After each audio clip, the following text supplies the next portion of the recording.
Nicco Marchiol. Questions for Nicco, Greg? So Nicco, start with, I mean, it's sort of got to be tough to get thrown in cold. So what was that like second half for you trying to go in that moment? Yeah, I found out I was going in right when we came out of half, and it's something we talk about all the time. You know, injuries happen, and it's next play mentality, next guy mentality.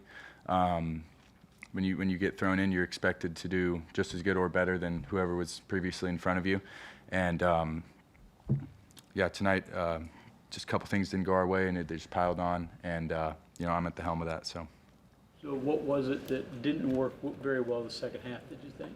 I missed some crucial throws on third downs, just out of rhythm a little bit.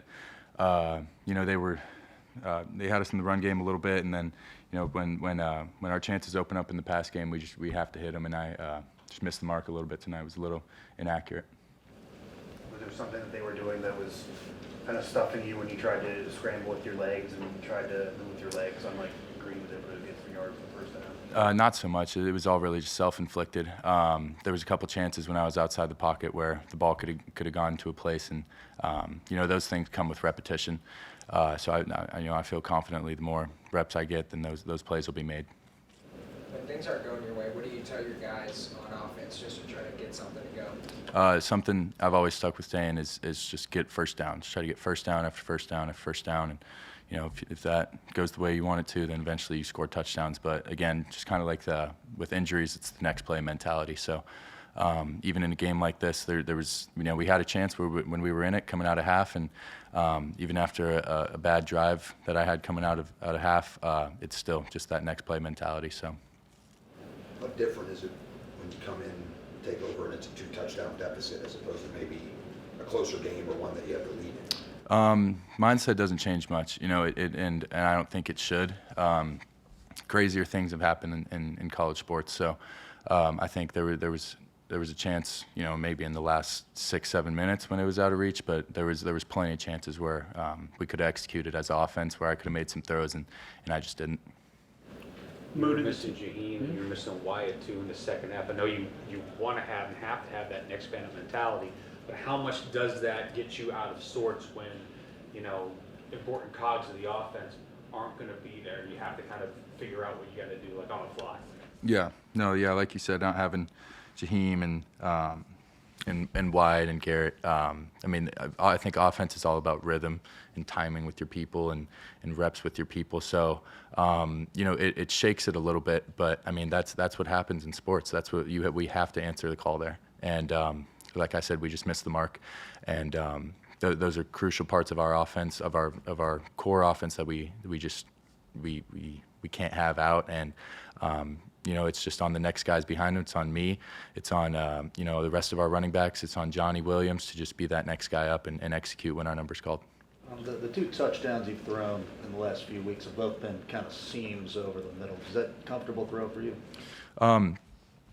Yeah, I tend to do better on like in-breaking routes, I guess, or you know, I just feel more comfortable throwing over the ball, but over the field. But you know, there shouldn't be a throw on the field that I, you know, shouldn't be able to make. And you know, like the playbook was complete. We kept the plays completely same, and there was some that there's just inexcusable misses on my part. But yeah, I'm generally pretty comfortable over the middle. What was kind of said in the locker room at all after the game? If Green can't go, just by being the quarterback, you're going to be one of the leaders of the team. Yeah, exactly. Yeah, essentially. You know, I just know when my number was called, I had to answer. But at the end of the game in the locker room, it was just continuing to keep this mindset, this 1-0 mindset. Because in football, I think in life too, you got to have a short memory, especially when things aren't going your way. And this team is nowhere near done to performing to the level that we can. We have a lot of threats around us, a lot of threats around me, and it's my job to get them the ball and make them look, you know, like as special as they are. So we're right back at it tomorrow, Sunday morning, and it's on to the next. Did you talk to Garrett at all? Yep. Yes, sir. What was his message to you? Yeah. I mean, he's a big mentor of mine. He sat behind him, you know, for 2 full years now, and I mean, he was giving me great advice. He was telling me what they were doing on defense, what you know, who their kind of key guys were, and then on the sidelines with the iPads is a huge help, and having all the quarterbacks around me. But yeah, Garrett was just, and it's different when the bullets are flying, you know, live reps. It's a different game, and he reiterated that to me. So it's just on me to execute next time. Neil said you didn't get to practice earlier this week because of an injury of your own. How detrimental is that, missing some reps? Wasn't a big part of it. I think it was just wasn't feeling as good as it had in the past. But I don't think that played a part in missing any reps. It's you know, I get what I can during the week, and you know, I got to go out there and make the plays I'm expected to make. Is it hard being the backup quarterback? I mean, you having to go in cold. How difficult is this role?